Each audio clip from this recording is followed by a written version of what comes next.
a small fishing town of Jabonga, where the chosen people of God resides, lives a man named Jonah, whom God has chosen to send on a mission. So God appeared to Jonah in the form of a blinding light and spoke to him. Jonah, Huh? do not be afraid. I am the Lord your God. Sail for the great city of Jupiter and preach against it. The wickedness has come before me. Uh-huh.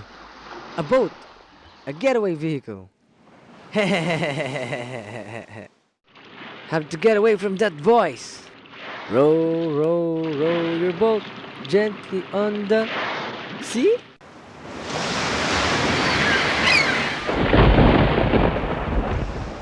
Oh, great. Now the weather's against me. Oh, no. Oh, no. But Jonah, being hard-headed, ran away from the mission and from God using a boat. So God sent a storm to the sea in order for Jonah to be punished. With the great storm, strong wind and big waves made the boat ride of Jonah a bumpy one. Yeah, dude. This is how you ride the waves. Awesome.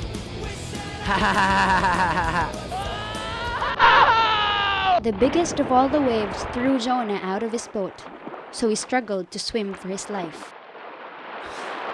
As he was about to be drowned by the big waves, Wawa Whaley popped out on the surface of the water to save him and bring him to his mission. Wow, wow, Whaley. But Jonah refused, so he swam away from the whale. If you can't catch me, I'm the one who's going to catch you.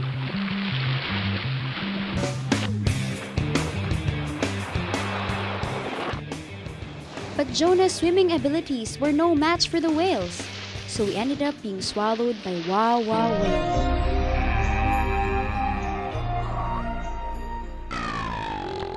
Inside the whale's tummy, Jonah was not alone.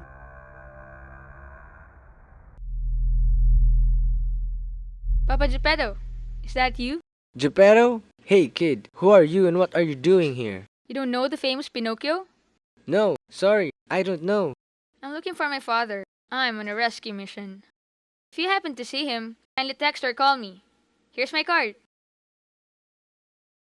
Well, I have to go now. I don't know who you are, but I think that you're also here for a certain mission. Good luck. I have to find my father now. You can do it. Mahal ko kayo. After the encounter with Pinocchio, Jonah rested and had fallen asleep until... Hey, Patrick. It's a man. Is that how a man looks like? Yes, you airhead. he was disturbed by the noise of two playful characters.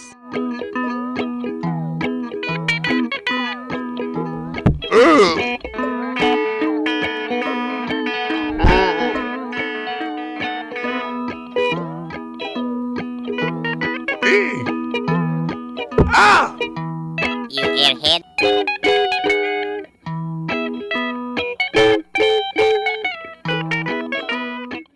Who's there? I'm SpongeBob SquarePants. This is my friend, Patrick the Starfish. Hello. My name is Jonah. Here, an ice cream. Oh, thanks for the ice cream. Can we play? Play? Okay.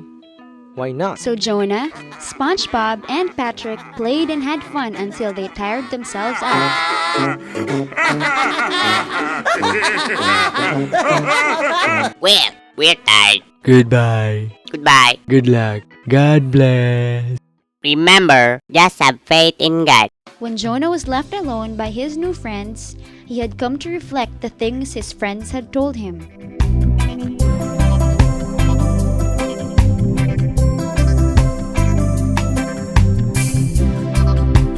Who's gonna tell you when?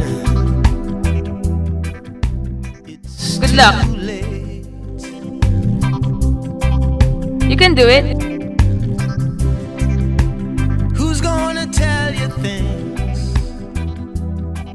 aren't so great? Just have faith in God. God bless. With these reflections, he had come to realize that he had indeed disobeyed God. My Lord. So he knelt, prayed hard, and accepted God's mission for him. Shh. Ah! Eh! Then suddenly, the whale's tummy contracted and began to shake. And with the final and strongest contraction, Jonah was spewed out, straight to the land of Jopeta to start his mission.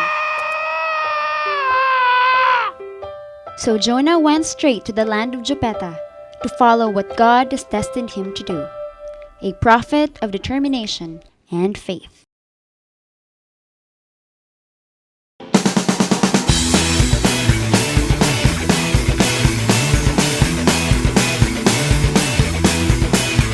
Masdan ang kapaligiran, malayang kaibigan, ayan ang kagandahan ng mundo.